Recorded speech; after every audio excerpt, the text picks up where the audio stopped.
All right, today we're diving into one of the most famous ideas in all of self-help. Stephen Covey's very first habit, be proactive. You've probably heard of it. It's this powerful concept that suggests you can have total control over your life. But as we're about to find out, the reality is, well, it's a bit more nuanced than that. So let's get into it. Okay, picture this. You're driving, and someone just swerves right in front of you. No warning. What happens?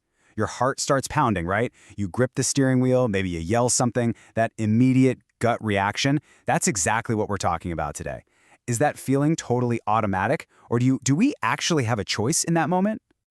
So this is where Covey's big idea really kicks in. He argues that what separates us from, say, animals is that we're not just running on instinct. We're not just a pre-written program.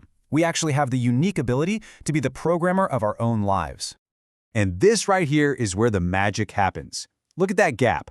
For someone who's reactive, it's a straight line. Something happens, the stimulus, and boom, they react, the response. But for proactive people, there's a space, a pause, a moment between what happens to them and how they respond. And inside that little space, that's where all our power lies. That is our freedom to choose. So how do we get into that space? How do we use that freedom? Well, Covey says it's thanks to these 4 incredible human gifts we all have. Self-awareness lets us step back and actually look at our own thoughts. Imagination lets us play out different scenarios in our head. Our conscience is that internal compass, helping us know right from wrong. And our independent will, that's the muscle that lets us act on our choices, even when it's hard. So, what this all boils down to is this. Being proactive isn't just about, being a go-getter. It's a fundamental belief that you are responsible for your own life. It's about shifting your mindset from blaming your circumstances to owning your choices. Okay, that all sounds great in theory, right? Super empowering. But how do you actually do it? How does it work day to day? Well, this brings us to Covey's next brilliant idea, a really practical way to figure out where to put your energy. I want you to imagine 2 circles, one inside the other. The big outer one is your circle of concern. This is filled with everything you might worry about: the global economy, politics, the weather, what other people think of you, you name it. But inside that is a smaller circle, your circle of influence. And this one only contains the things you can actually do something about: your habits, your attitude, how you treat people, your next decision. And this is such a cool way to see it in action. Just listen to the words you use. If you hear yourself saying, "He makes me so mad," you're putting the control outside yourself, in the circle of concern. But if you say, "I'm in control of my own feelings," you're pulling that power right back into your circle of influence. Your language is a dead giveaway for where your focus is. And here's the secret sauce. Proactive people focus 100% of their time and energy on their circle of influence. And the craziest thing happens when you do that. When you work on the things you can actually control, your circle of influence starts to get bigger and bigger.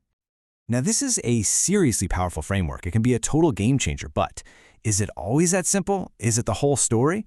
It's time to put this idea under a microscope and give it a necessary reality check from a psychological point of view.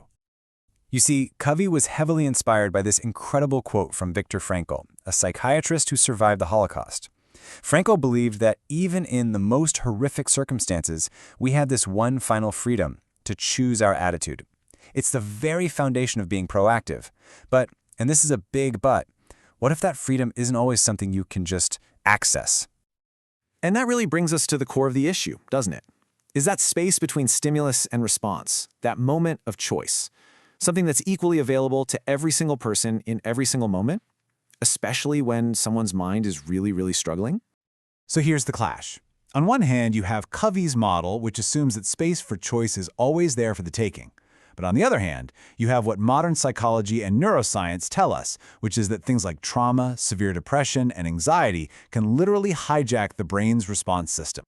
It's something called an amygdala hijack. Think of your amygdala as your brain's alarm system. When it senses a major threat, which can happen with trauma or anxiety, it can completely take over, bypassing the rational thinking part of your brain, the prefrontal cortex. That's the part that makes those choices. So, in these moments, it's not a failure of willpower. It's biology. Your circle of influence has literally physically gotten smaller. So what do? Do we just throw out Covey's whole idea because of this? No, absolutely not. What it means is we need to blend these 2 worlds together. We need to create a more compassionate, a more realistic way to think about building our own agency. And maybe we can start by just tweaking the word a little bit. Instead of responsibility, let's think of it as responsibility. See the difference? It's not a heavy duty or an obligation, it's an ability, a capacity to respond. And like any capacity, it can be weakened or compromised by illness or trauma. But, and this is so important, it can also be rebuilt and strengthened. So what does that rebuilding process look like? Well, first, it's about acknowledging, without judgment, that your ability to choose might be compromised right now. That's okay. From there, it might mean getting professional help to literally rebuild that neurological space for choice. Then, you can start applying Covey's ideas in a gentle way. Focus on the small, tiny things you can control. And maybe practice using proactive language in situations that feel safe and low stakes. And that really brings us home. Being proactive isn't some all-or-nothing contest to perfectly control every single reaction you have. It's about recognizing your power, wherever it exists, and starting from there. So I'll leave you with this question to think about. Whether your circle of influence feels huge right now or incredibly small, what is just one tiny thing inside of it that you can take complete ownership of starting today?